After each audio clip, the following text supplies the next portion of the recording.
Awakening is usually a bitter thing, especially when one tries hard to get back to an erotic dream which is not over.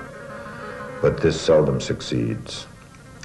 Everyone dreams, more or less, but few people trust themselves to relate or present their dreams, as they are inhibited from making public their perverse thoughts.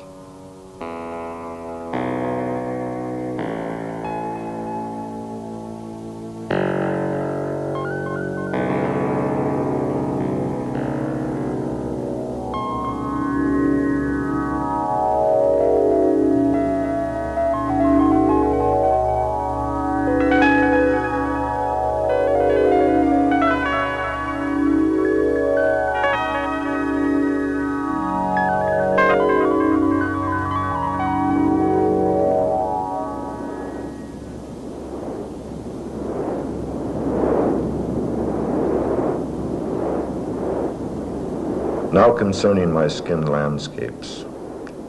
These are my protest against the systematic poisoning of our environment. A sick landscape marks men, and my landscapes are nothing other than the transplanting of the human skin on our surroundings.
What led me to paint these repulsive children's heads which frighten all women?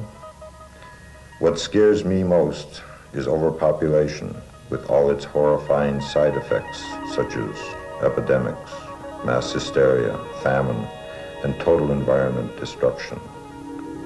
For me, the greatest criminals against mankind are those who, with the help of religion or false ethics, forbid the pill, prevent abortions, and hinder old people from dying.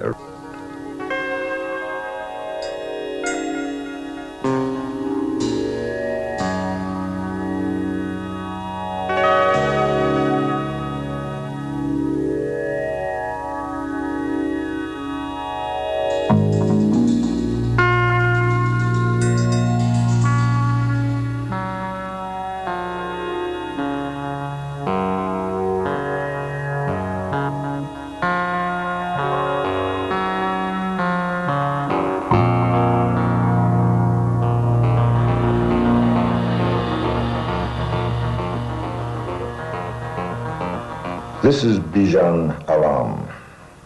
He lives in Paris and owns several of my paintings. He himself can best explain why he likes and collects my work. Ja, mit ihnen leben und gern haben, das ist so eine Sache. Man kann dem Sujet seine Bilder gar nicht auf den ersten Blick gern haben. Ich habe es auch nicht im ersten Moment gern gehabt. Aber es hat eine gewisse Wahrheit in mir gesprochen. It's a strange thing to live with these pictures and like them. One can't be attracted to these images of Giger at first sight. But the first time I saw them, they corresponded to a certain truth. And I couldn't do anything but buy these pictures with all the means at my disposal in order to live with them. I remember very well how shocked my parents were when they saw these paintings on my walls. normale Reaktion. But these pictures are not only a psychograph of the artist, they also have a secret, hidden beauty to which I am sensitive. Sie haben in sich eine ganz verborgene, geheime Schönheit, deren ich einfach empfindlich bin. Und wenn man mit seinen Bildern lebt, merkt man, dass sie über das hinweggehen, als sie offensichtlich darstellen sollten für die anderen.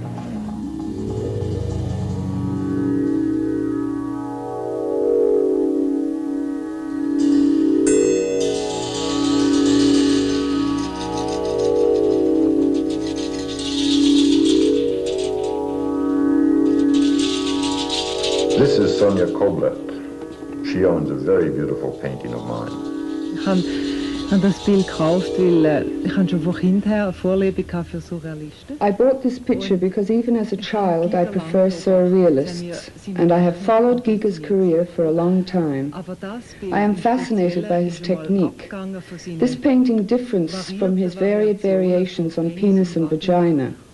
This picture shows a beautiful, engaging woman whose effect is very aesthetic, although she is surrounded by death and rather negative elements.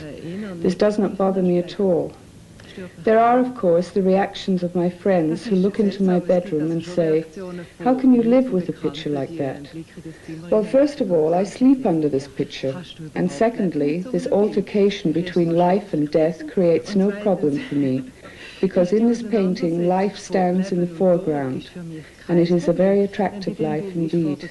There, perhaps, I draw a parallel, in all modesty, to my own life, where the aesthetic is always in the foreground. Mit meinem eigenen, wo auch immer das Ästhetische im Vordergrund ist. Wir haben das Bild also gekauft, weil es uns fasziniert hat, obwohl viele Leute gemeint haben, wir hätten es gekauft. We bought this picture because it fascinated us, and not, as so many people claim, in order to provoke them. This picture expresses everything for me which a woman can feel for a child: birth, contraception, overpopulation, infection and plague. In any case, we now have no problem finding topics of conversation with people who visit us. They come in and are horrified. In any event, one can do something against the abscesses and blood of the children in Mr. Giger's paintings. Von Herrn Giger, wo man nur Eiterbühlen sieht und ganzes fest starkes Rot. Lieber eitrige Kind, weil da kann man etwas dagegen tun. Du hast so. So, jetzt geht wieder friedlich. That was the Hugler family.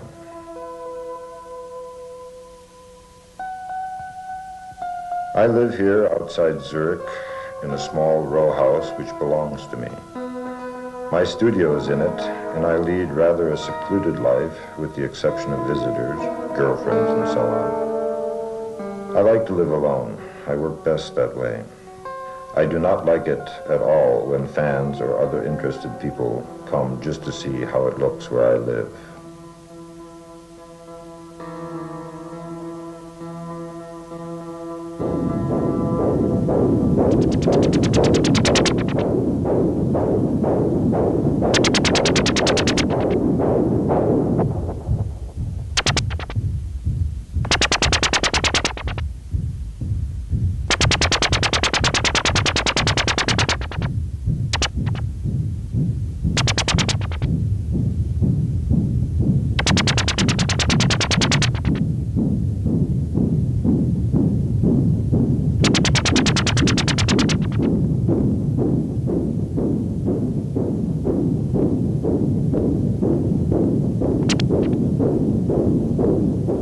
Weapons have always fascinated me.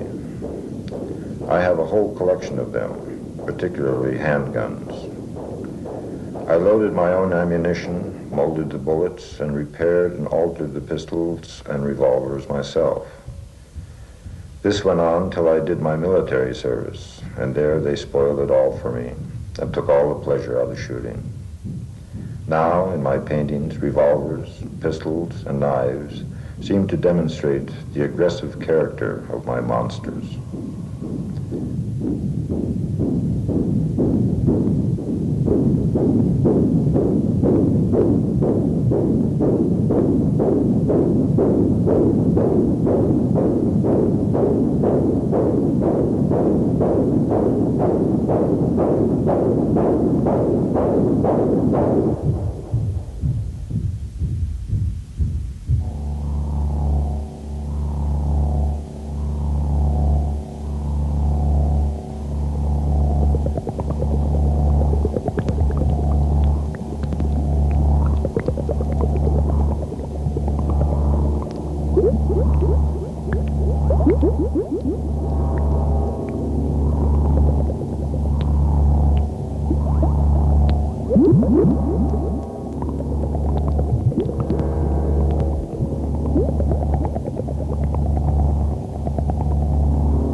Really, there's not the slightest doubt that Giger's paintings depict a morbid, exhausted, decayed world. But Giger, therefore, need not be decadent. That his pictures could turn out that way has more to do with the way our world is today.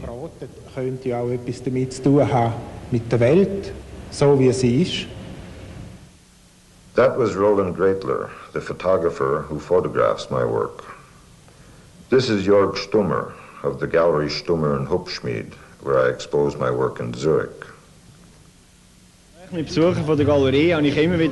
conversation with visitors to my gallery, I experience time and again that people ask me what kind of a person Giger actually is. Is he raving, or what is the matter with him? He should go to a psychiatrist. But this is naturally quite wrong, because H.R. Giger is completely normal and paints his pictures with great engagement, an unbelievable fantasy.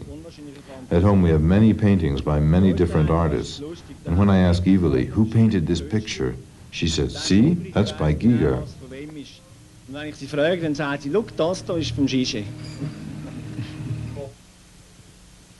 This is Sergius Golovin, writer and researcher of myths. Etwas ist auffallend, wenn man heute viel Gelegenheit hat, When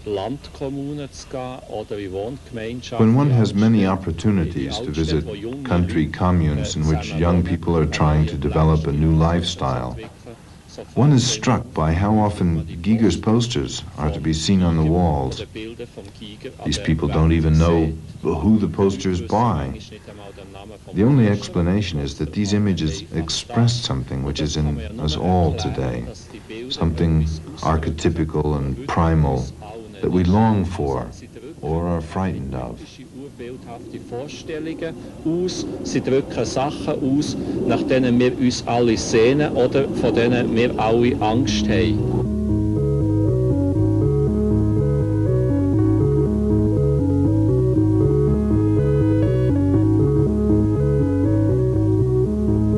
I repeatedly think when I show these pictures to my mother and father, they will be frightened to death. It's odd that I always ask, in spite of my freedom, what do my parents think of me when I paint pictures like this? But as I am their child, it is actually quite natural. What I do must come from somewhere.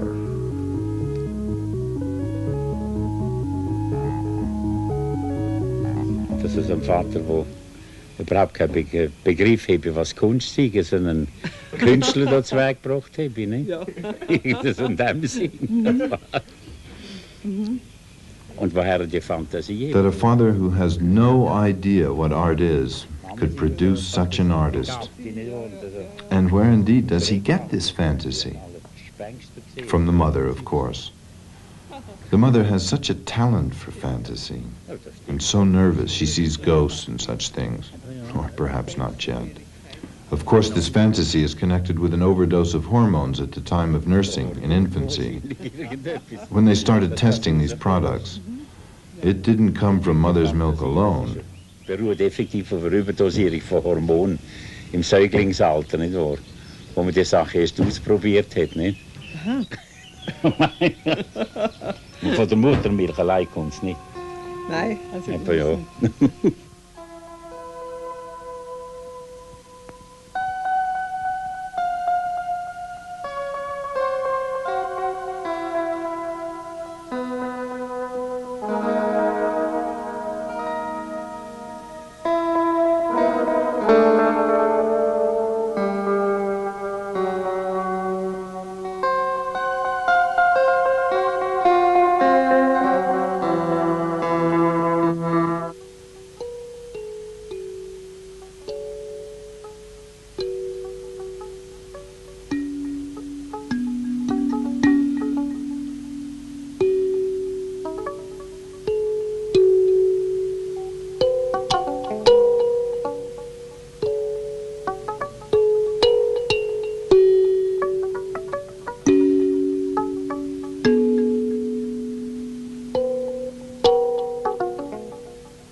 Sometimes, when I look at my paintings, I ask myself, what led me to such things? For example, these strapped-in children who have to play Indians. Children often have to play roles, probably because their parents wanted it that way. Duress of this kind in youth follows you into old age. I still remember very well how my mother packed me up in a kind of overall, which closed with a lot of buttons or a zipper at the back. This caused difficulties when I had to go to the toilet. I despaired when I realized I could not shit and piss at the same time because the construction of my suit only allowed one of these activities at a time. So I had to squeeze both of them in and wait until evening when I was freed of my straitjacket.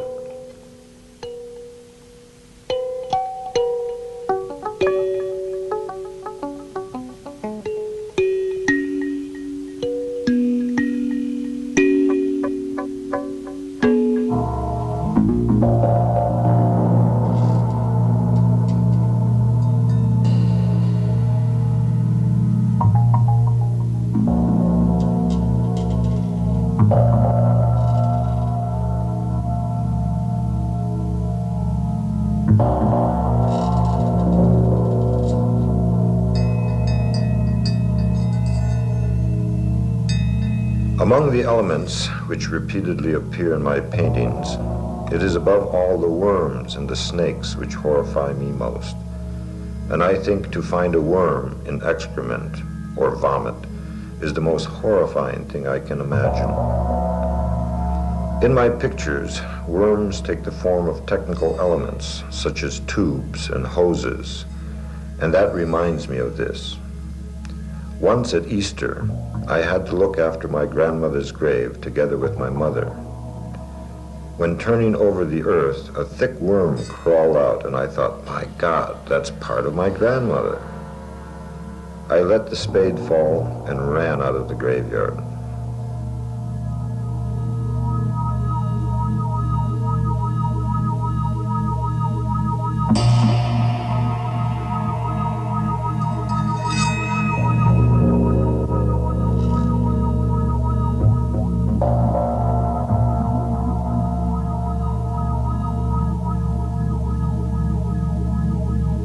My pictures exhibit a color scale of white, brown, gray. Actually, a very unhealthy, gloomy, pale world. An inner world in which the colors have rotting innards, sprouting potatoes, and decaying corpses. On the other hand, I love nature very much, the sun, the woods, and the mountains.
Earlier on, I had a lot to do with architecture, but dropped it when I realized how little freedom you have.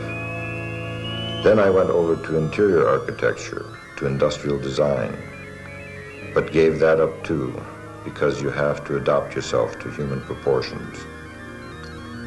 So I began to paint my architecture and inventions, and today I get it off on a two-dimensional surface.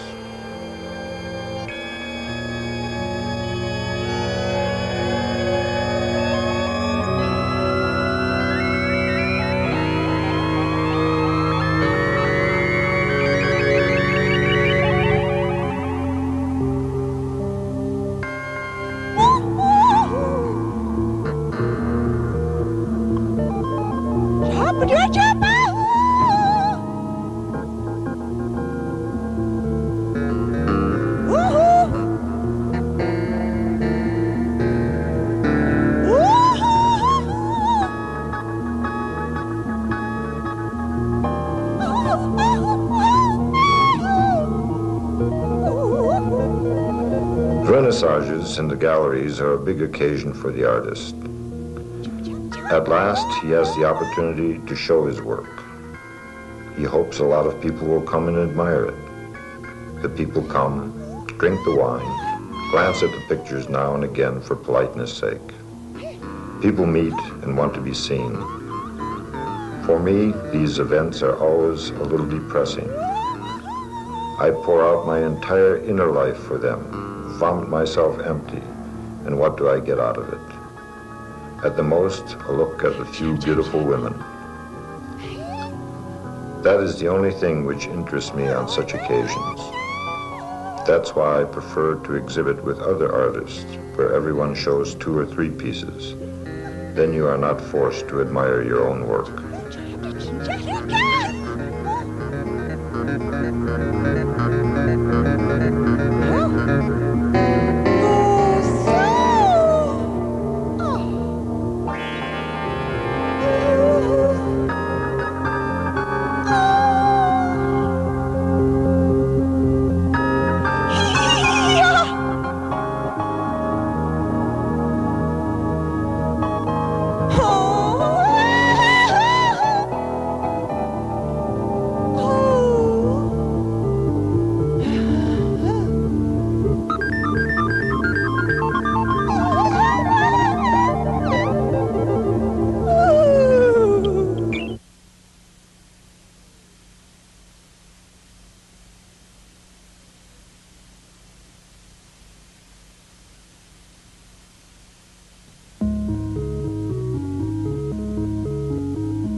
These were a few scenes from the science fiction horror movie Alien, produced by 20th Century Fox and filmed at the Shepperton Studios in England.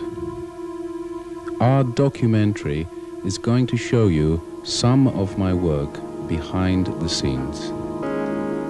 I was responsible for all the fantasy scenery in the movie and had to design the unknown planet, the wreck of the alien spaceship and its interior, and also the so-called egg silo and the different types of alien monsters. I made the first sketches and designs for the movie in my studio in Zurich after the first discussions of the project with the director, Ridley Scott. I flew to England several times where my paintings were appraised and we discussed possible alterations. These are a few variations of the alien figure I had in mind. They all emerged out of my personal visual world, which I call biomechanical.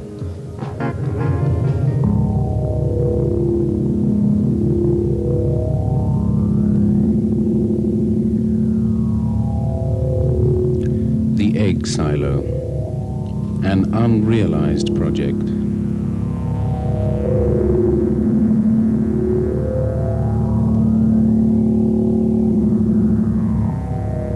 The landscape of the unknown planet.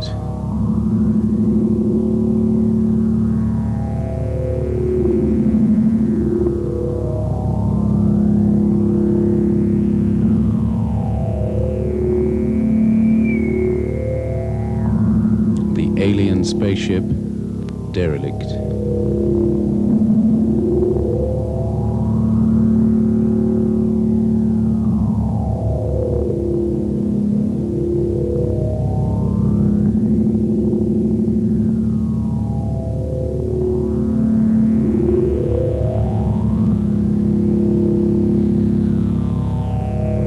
Details and structure of the derelict.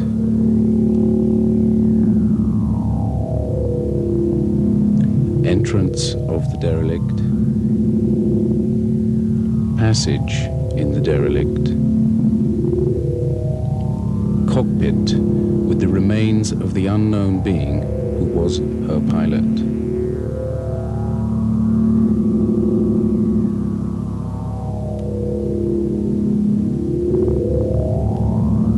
Pilot's seat and the pilot in detail.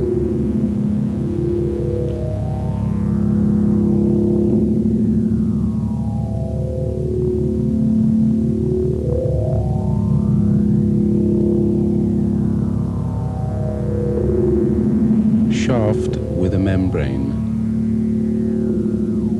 The interior of the egg silo. Model of the egg silo.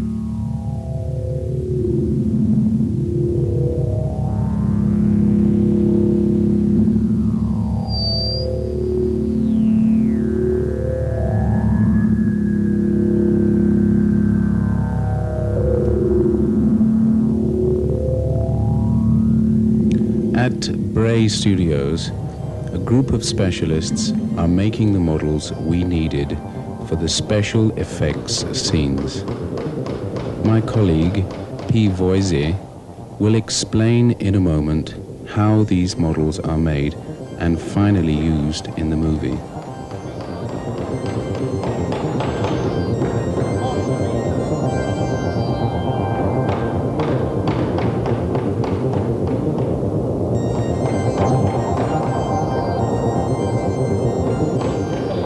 The advantage of using plasticine is we can bed pieces of plastic pipe into the plasticine and it holds quite well.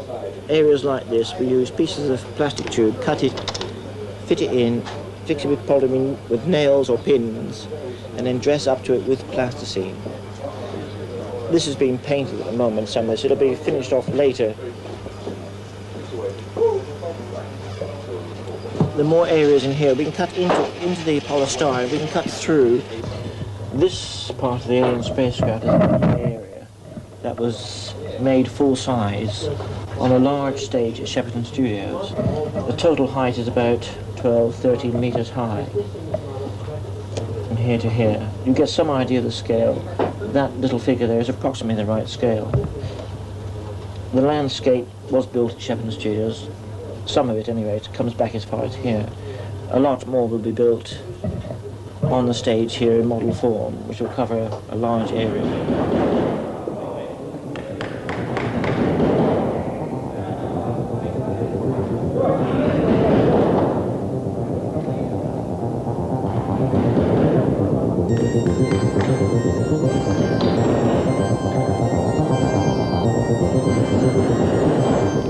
Now we're inside Shepperton Studios, where movies like The Omen, Superman, and parts of Star Wars were filmed. Science fiction scenery is usually set up in huge studios called stages. Here, the models are built in their original size for the shooting of the scenes, corresponding exactly to the previous design. The basic construction of the scenery begins with steel tubes and wood. Then the supports are covered with wire netting and finally with sacking soaked in plaster. To work out the final structure, we spread a mixture of dyed plaster and a gritty substance over the finished shapes with a mason's trowel. The more complex shapes are cut out of foam rubber and glued on. The general feeling here is really good, and it's agreeable to work with these people.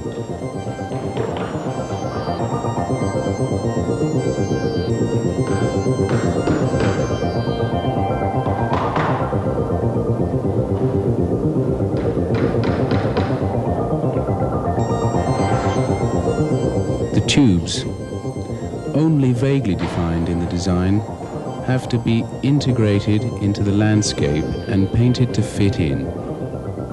Through the use of different smoke and water effects, the final decor achieves a really mystic atmosphere and is presented as follows.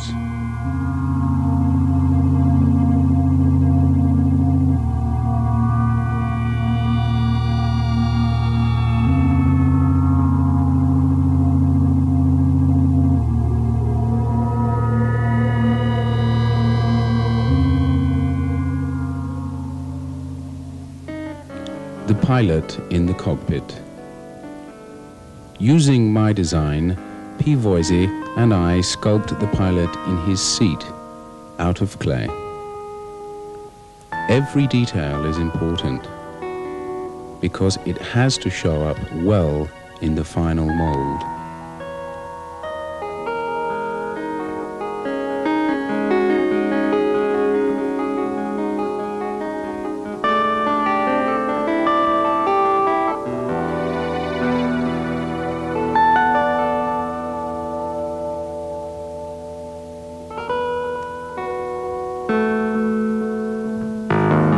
The next step is the job for the plaster casting team, who have to make a mold from this figure.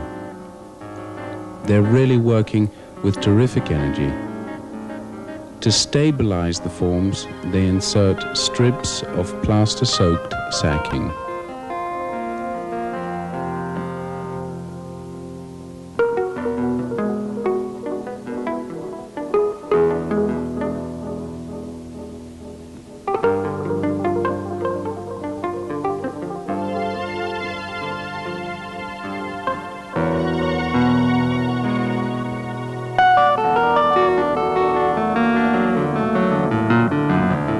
The hardened molds have to be carefully removed and all clay residue cleaned off to guarantee a perfect resin casting.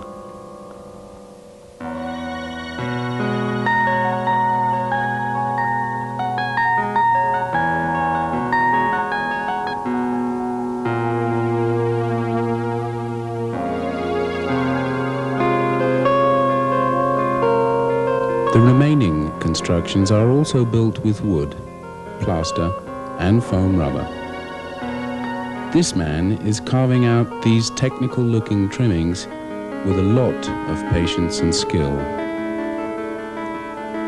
To create a homogeneous effect of the sculpture, I'm painting parts of it with a transparent sepia color. We have to use a crane attached to the ceiling to place the pilot, which was built separately, into the right position. The work has now progressed so far that it needs only a few cosmetic touch-ups to be ready for shooting time tomorrow.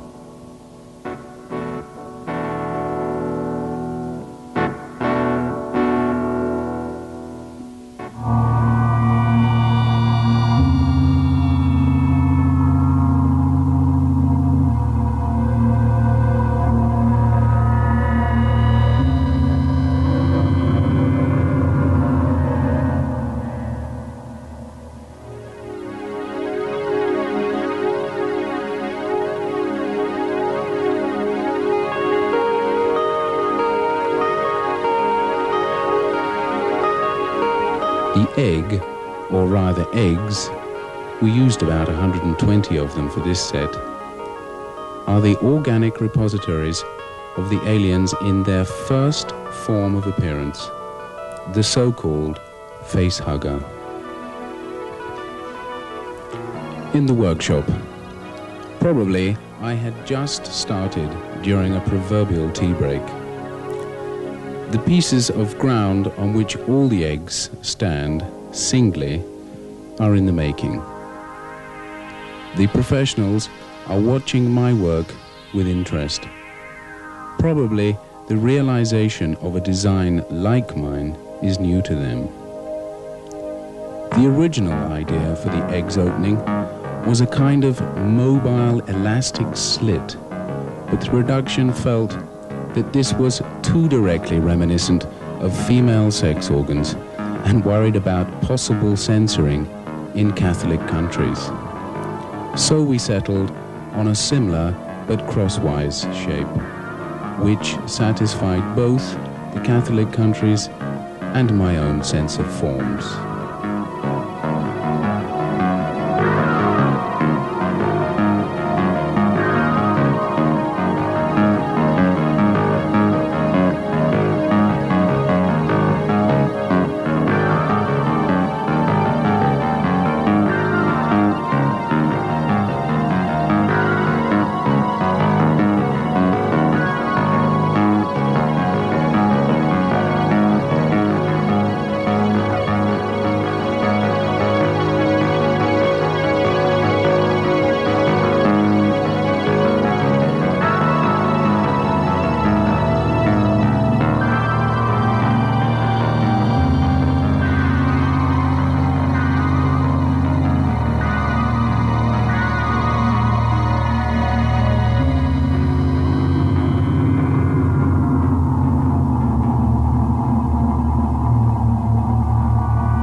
The facehugger.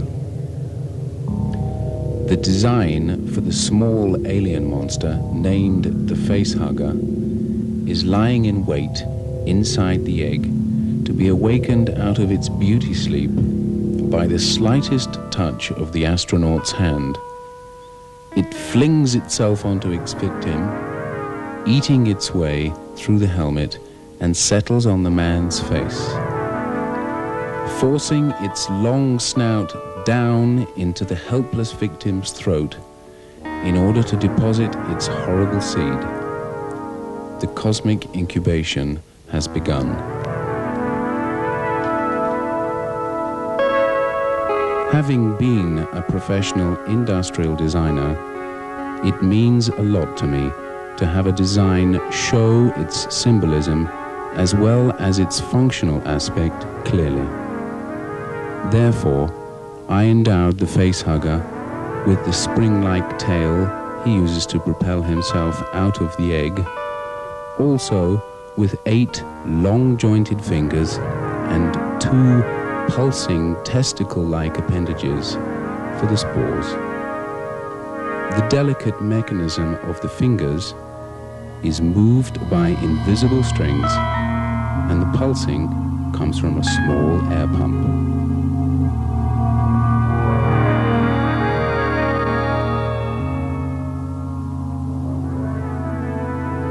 Interview with director Ridley Scott. When was the first time you saw Giger's work? Well, I'd never come across Giger's work at all. I'd been vaguely aware, once I'd seen it, of some artwork I'd seen earlier for a record sleeve, I think. Brain Salad Surgery, right? And it wasn't until I got to Los Angeles and I then knew I was going to be involved in the film. The thing about all these films, all monster films, or whatever you'd like to call it, is that the danger is how on earth are you going to finally do it? How are you going to make it, okay? And so that was one of the big concerns about how on earth it was going to be carried out, who was going to actually design it, create it. And I was shown the book, Necronomicon, okay, in Los Angeles, in fact by O'Bannon, who brought it in. And I nearly fell off the desk, said, that's it, and why look farther? And so that's how I saw it. It was as simple as that. I've never been so certain about anything in my life. And what impressed you most about his work? Again, it's one of those things where I think there are a lot of, say, artists in this area and of surrealism or whatever you like to call it. And I think Giger has an extra quality of, I think one of the most frightening things of all is a quality of reality combined with a sort of his own form of fantasy. And I think that's what makes it stronger, is the reality, not the fantasy. Yeah? And was it easy to work with him? Very, very. And in fact, I'm hoping that maybe we'll do another film very soon. And has Alien turned out as you imagined? Yeah, I mean, you always aim for the alien or the film. The alien. The monster. The monster. We shouldn't call him the monster, he's better than that. So I think that's the first answer, that he's better than a monster. He's far more primal and far more frightening and far more realistic, in a sense, than the idea of the monster. And so I think, yes, he's turned out very well. Okay. Better than I thought. Thank you.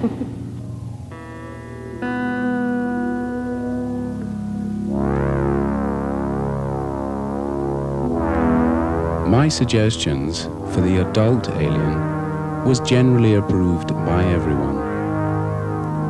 The task of designing an elegant insectoid being that has nothing in common with the usual clumsy film monsters was solved. But we came to the conclusion that a creature without eyes, driven by instinct alone, would be far more frightening. That's why I painted a second version of the alien, which has no eyes. It's a lot easier to put down a fantasy in a painting than to translate such a creation into a costume that can be worn by a man. We realized this while constructing the alien's head. Now and then, our creation, it's a conglomeration of plasticine, technical parts, and a skull, is subjected to a very critical appraisal. We're constantly feeling the pressure of losing time. It has to be finished by such and such a deadline, and this often turns the problematic construction process into a nightmare. Finally, we've solved the technical problem. The rubber mold of the alien's head is lying ready for casting in the plaster shop. The mold is filled out with bits of fiberglass matting, and then daubed with polyester-soaked brushes according to form. The head, now it's finally dried, has to be peeled out very carefully to prevent the delicate elements from breaking off. 5 of these heads were made.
I got to work every day at 8:30. My studio's in B stage. 2 wooden partitions soon became an attraction for my co-workers' friends and families.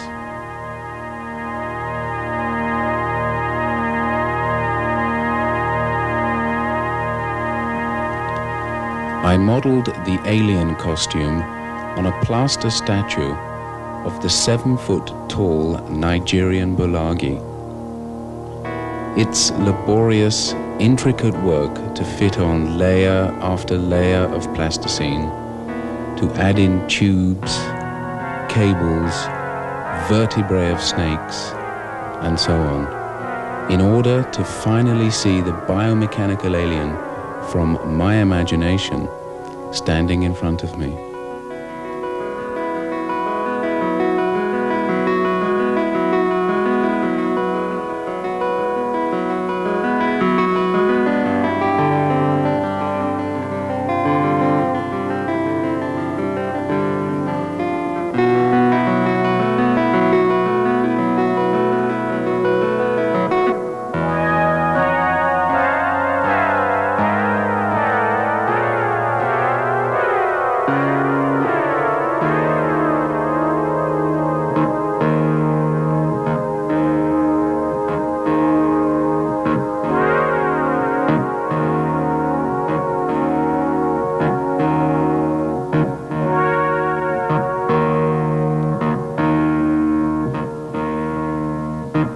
Beside its toothed, flickering tongue, this creature also ought to have a tail it could use as a weapon. For this, I am using an animal vertebrae which appears to be flexible enough.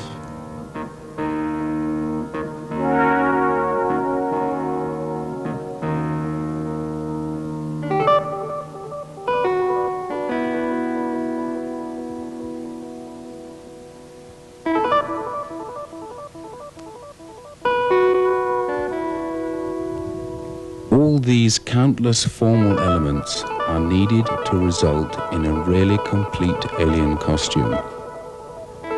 In the monster manufacturing department, my co-workers are brushing layer after layer of fluid latex rubber into these molds day after day, so that they can finally extract the fruits of their work.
legs of the costume. For a perfect fit, a bit of artistic tailoring is called for. Now my job is to join together the different parts in terms of the structures and colors so that the audience won't see a costume but a convincing, realistic being.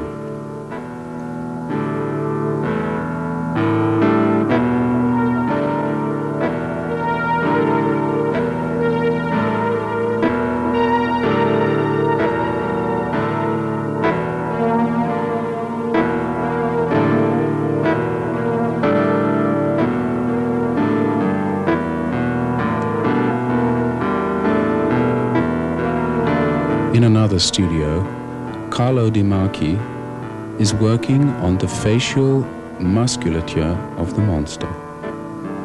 Because the creature is able to perform real movements, these have to correspond optically to the facial muscles. For this work, we're using contraceptives.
Carlo Rambaldi with his crew. Probably Rambaldi's most famous mechanization is King Kong in the new movie version. He was awarded an Oscar for the mechanization of that ape, and he also instilled life into our alien. The facial movements are controlled by hand through wires attached to a lever console. At last, the long-awaited first appearance of the alien on scene.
During the shooting, concentration is always very intense.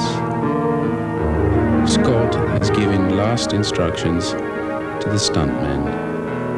The acrobatic parts of the scenes are mainly played by a stuntman. And now, complete silence. Everyone present is watching events with great suspense.